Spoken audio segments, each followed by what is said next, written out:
Baik pemirsa, kami lanjutkan. Mas Adi, kalau kemudian ternyata ini sudah keluar impresnya, jadi nggak mungkin balik lagi. Apa iya Anda yakin bahwa kita lihat bahwa soal PPN 12% bisa berubah, soal LPG yang sudah kemudian bikin ibu-ibu antri juga bisa berubah. Apa yang kali ini ada celah untuk berubah? Saya yakin tidak ya, sepanjang tidak ada urusan yang bersentuhan langsung dengan kebutuhan rakyat, misalnya soal kenaikan BBM, soal kenaikan beras.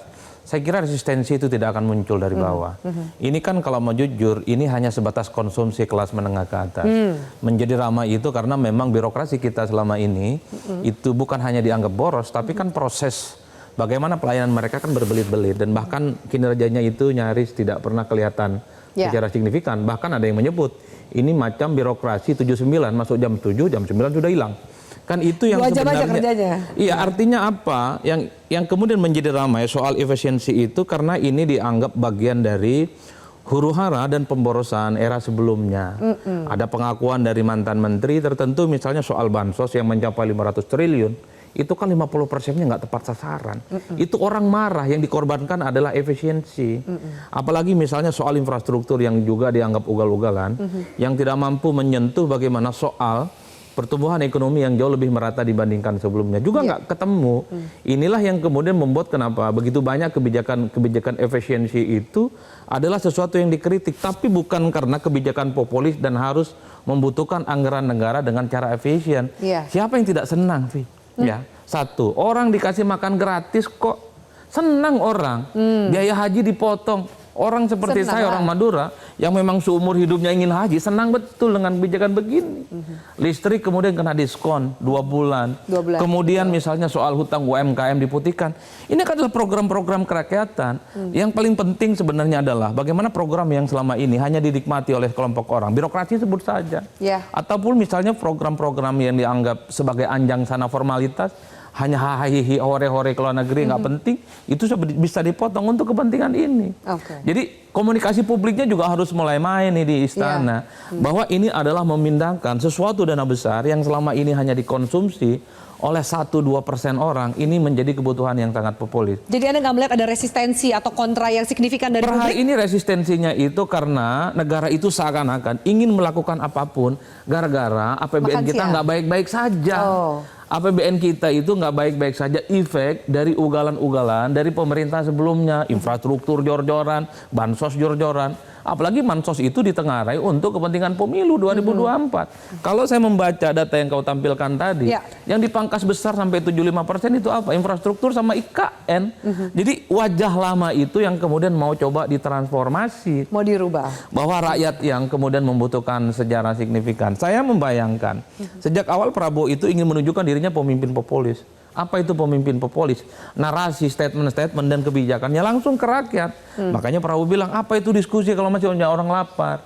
Apa itu kemudian diskusi kalau masih banyak orang yang miskin? Prabowo ingin bilang bahwa apapun akan dilakukan sepanjang persoalan-persoalan kerakyatan itu bisa tuntas. Jangankan birokrasi, kementerian-kementerian juga akan dipangkas. Kan kira-kira begitu. Jangankan itu, mungkin ke depan anggaran-anggaran terkait dengan negara yang dianggap terlampau jor-joran dan boros juga ada efisiensi. Tapi secara prinsip di tengah populisme yang diinginkan oleh pemerintah, kalau kita membaca postur anggaran 2025 itu kan agak sedikit defisit cukup signifikan, yang saya sebut sekitar 600 triliun. Yang dibutuhkan untuk tahun ini ya tambal sulamnya dari efisiensi 300, kurang masih 300 lagi. Nah, apalagi pada saat yang bersamaan kan insentif pajak kita salah satu terbesarnya kan misalnya dari nih soal aktivitas di batu bara, nikel, tambang dan seterusnya. Itu kan per hari ini itu kan slow motion, tidak terlampau respected, dan efeknya pada pajak penerimaan negara kita kan berkurang. Inilah yang kemudian memang harus dipikirkan. Nah, solusinya mungkin ada dua, ngutang atau tarik investor. Tapi rasa-rasanya pemerintah kali ini agak jaim. Baru 4 bulan kan nggak mungkin ngutang untuk urusan-urusan begini. Tarik investor juga paling. Nah, tarik investor ini bagaimana? Nah, kalau saya justru di situ politiknya. Ketika Prabowo Subianto menginginkan ada efisiensi di dalamnya, terus tuh ingin tunjukkan nih birokrasi kita mulai efektif kok. Birokrasi itu tidak boros kok. Birokrasi itu mulai dipangkas.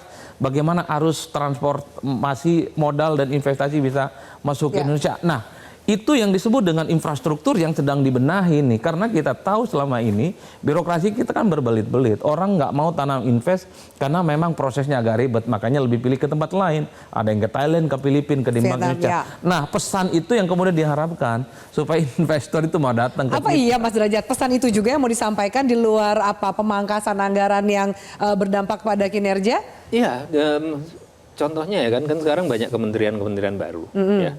Itu kalau dulu saya kan pernah komisaris di salah satu bank BUMN tuh. Kantor saya tuh buat main bola bisa tuh. Gede, mewah. Saking besarnya. Saking mewah, saking gede dan mewahnya. Sekarang udah dikecilin kan. Nah, untuk yang sekarang nih kementerian baru, saya nggak usah sebutkan lah kementeriannya ya. Itu pejabat-pejabat eselon 1 itu di satu kotak yang sama. Dan kemudian Pak Menterinya langsung, enggak, saya nggak mau yang ini terlalu mahal, terlalu mewah. Yang beliau minta itu furniture yang biasa-biasa saja. Jadi artinya ada semangat untuk memperbaiki praktek-praktek yang dianggap pemborosan. Memang secara ekonomi itu selalu walaupun boros dari sisi akuntansi, tapi dia ada dampak ekonominya. Misalkan kita beli mebel mewah.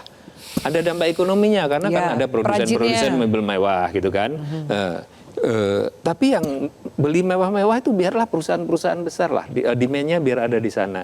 Nah, pemerintah melakukan memangkas pemborosan supaya anggaran itu bisa langsung dikucurkan kepada masyarakat. Yang sekarang muncul kan baru makan bergizi gratis. Tapi kan banyak program-program lain yang sedang disiapkan Pak Prabowo. Contohnya pupuk. Ya, karena menterinya ketum saya ya Pak Menko itu memangkas birokrasi pupuk. Jadi pupuk yang tadinya itu ada 41 regulasi, itu sekarang dipangkas cuma jadi 1. Jadi langsung. Ini kan jadi selama ini ngapain dibikin berbelit-belit ya, baru kemudian satu sisi terbongkar betapa borosnya. Saya tuh sampai mengatakan pada ketum ini yang bisa menjalankan seperti ini hanya Kim Jong Un. Karena saking berbelitnya itu dipangkas. Itu makanya saya mengatakan tadi kompensasi atau insentif birokrasi itu diperlukan ya. Jadi saya ingin menyampaikan adalah masyarakat kebanyakan itu mengapresiasi yang dilakukan oleh Presiden. Kita lihat tadi sambutannya di Muslimat ya, di tepuk tangannya begitu meriah gitu ya. Karena memang anggarannya dikucurkan langsung. Kalau sekarang yang baru dirasakan baru 1-2 program karena memang baru beberapa bulan. Tapi nanti itu ibu-ibu akan banyak sekali manfaatnya lah yang dirasakan langsung. Kemudian juga pupuk, kemudian gabah. Presiden memerintahkan beras, gabah, itu dulu harganya ditekan-tekan. Sekarang Presiden memerintahkan dinaikkan. Ya, kan itu butuh anggaran juga. Nah, jadi anggaran itu nanti akan langsung dirasakan oleh petani. Jadi benar yang dikatakan Mas Adi tadi. Ini menggeser dari yang dinikmati oleh sekelompok kecil, digeser ke dinikmati oleh sekelompok yang jauh lebih besar. Nah, bahwa ada resistensi ya biasa ya, tapi ya itulah pilihan yang diambil oleh Presiden ya. Nah, itu yang harus dijalankan. Cara baru mendapatkan informasi. Download Metro TV Extend sekarang.